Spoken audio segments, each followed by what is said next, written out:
Hello everyone and welcome to the very first episode of a new side project called ROKH. ROKH is a semi-launched flying coaster, and in this episode we are going to work on a layout and some planning. So I'll see you on the other side. Okay, so first of all I want to mention that I will start talking a little bit in the beginning about how I built this coaster, how the layout came to start and everything and all the elements around it. And then in the end of the video, or the commentary that is, I will talk a little bit about the theming and the plans I have for this coaster. So just to be sure.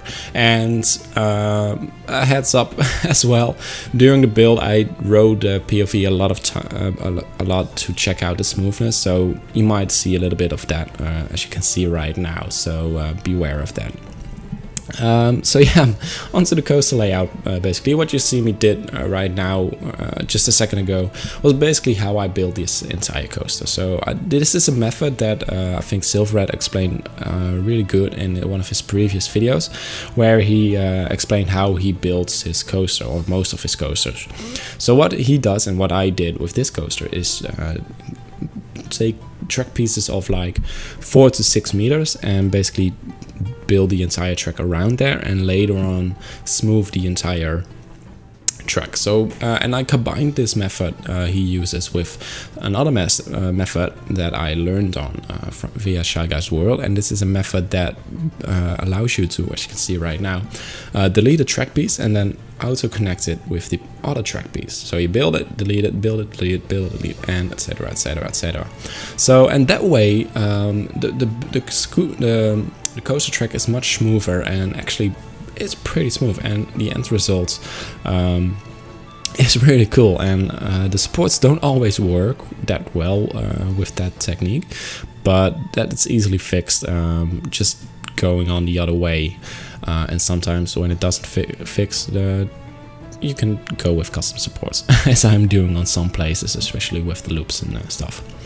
So that's basically how the entire layout was made. And what I did for the layout is look at a lot of coasters, flying coasters that is, of course, because this is a B&M flyer, and I looked at all the elements that they have or are most frequently, and decided that those would fit with this coaster.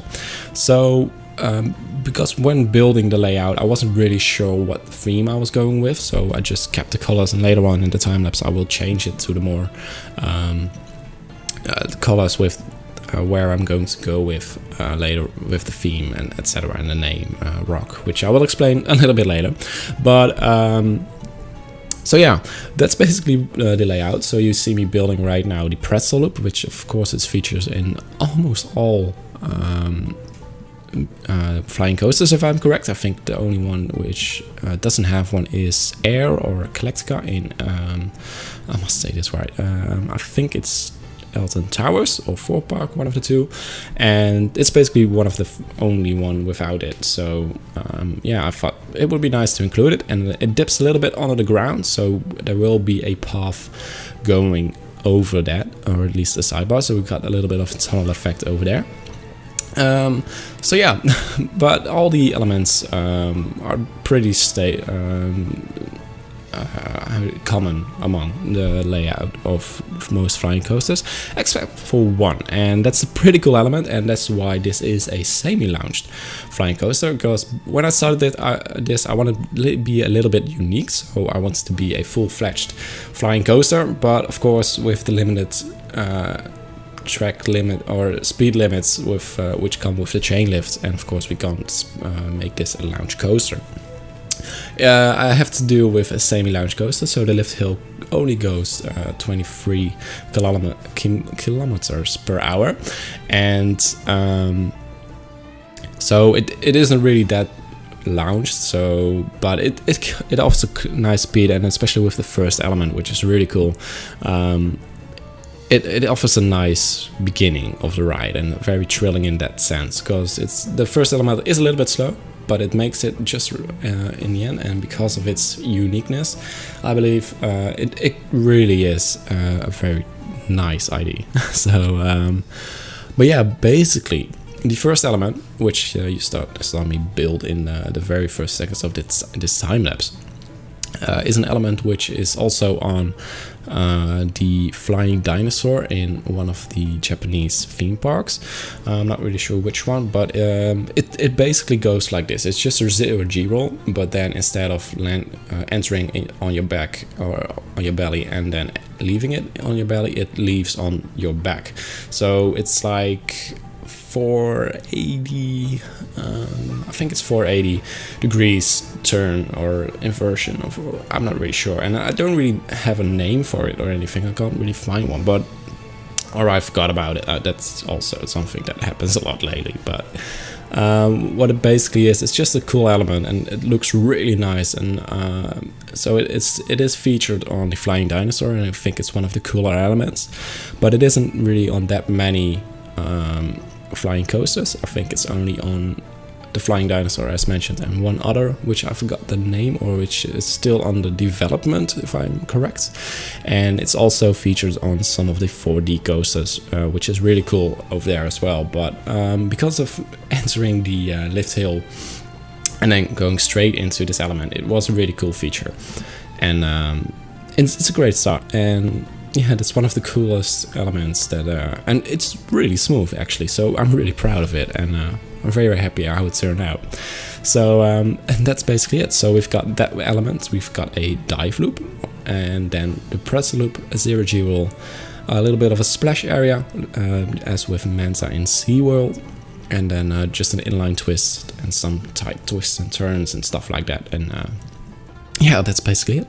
That's pretty much the layout, and I'm very happy with it. As I said, it's not the tallest coaster or the tallest flying coasters out there. It's just above 30 meters, I believe, and but it keeps the speed rather good, and the excitement is, I think, like towards the 6 because of the, well, you know, the long brake run and stuff like that, and the excitement ratings and stuff. It's still a bit wonky, I believe, but it's a fun ride, and especially for the more young adults or adults even, it's a really fun ride to do.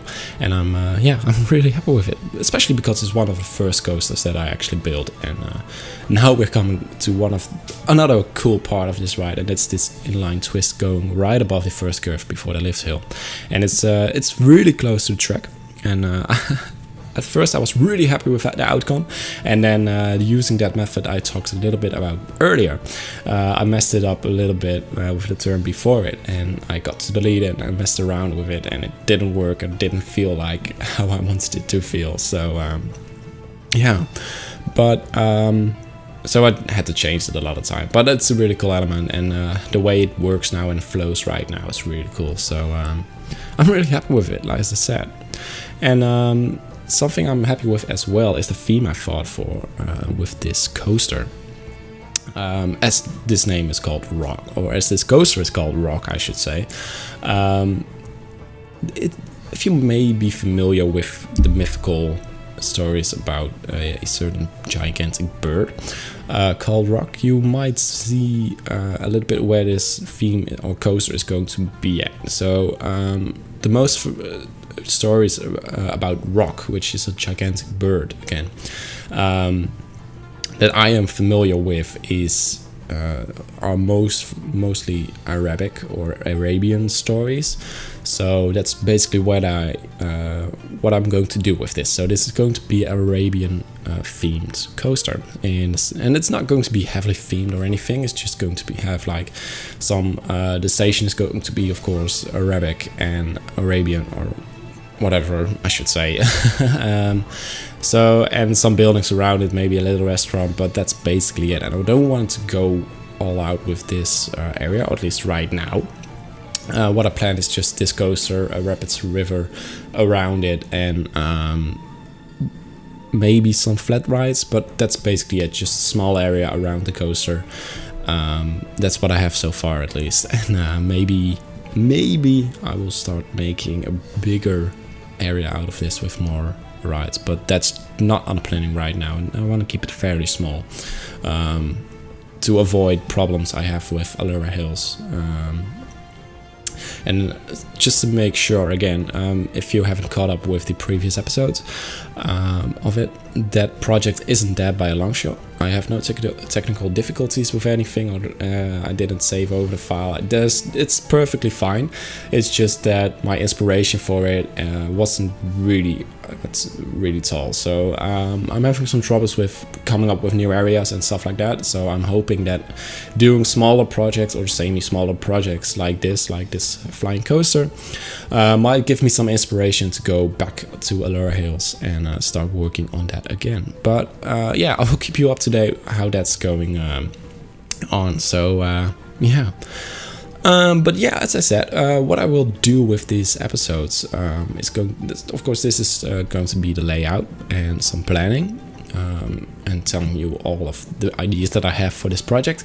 Then the next episode will be the station and the area around it, so a little bit of the queue area, which you might have seen, the queue area, and a little bit of the rapids ride, which you might have seen on my Twitter account. I'm sure you guys will if you have seen that. And those are the two episodes coming. So this one, the next one, and the third one will be an extension of that. So again, a little bit of work on the station and the queue area, and a little bit of the area around that. And after that, I'm not really sure how. Yeah, I don't really know where to go with this so far. I might be going with a bigger area, maybe a smaller one. So I might have a planning going to be a different, I should say. Sorry, it's been a long day. And yeah, that's basically what I'm going to do with this coaster. I will try to upload an episode every week or every 2 weeks. I'm not really sure how I'm going to do that. When this episode is uploaded, I am on my vacation in South Africa. If you follow me on Twitter, you might have already seen some photos on it, and the next episode will come out next week. I have got that scheduled, so if everything goes well, that will be out next week. And so yeah, but maybe not, and it will come when I'm come back with which will be the end of August. But so I will try to get one out every week, maybe every 2 weeks. I'm not really sure how it's going to work. It also depends on how the workload is at home and stuff like that. So yeah, but of course I will keep you posted on social media if you follow me there. And yeah, so be sure to do that. But yeah, that's basically all I wanted to talk about in this episode. Again, this is the first episode, and I'm really hoping that you like it so far. I surely do. So yeah, be sure to follow me on Twitter and subscribe on YouTube and on Twitch if you haven't already. Might do some streams up there. But yeah, be sure to follow me on the social media to catch everything and to be aware of the things that I'm doing, and keep updated with all the information that I'm providing you with on what I'm doing and when things are dropping and stuff like that. So yeah, thank you so much for watching, and I hope to see you next time. Bye bye.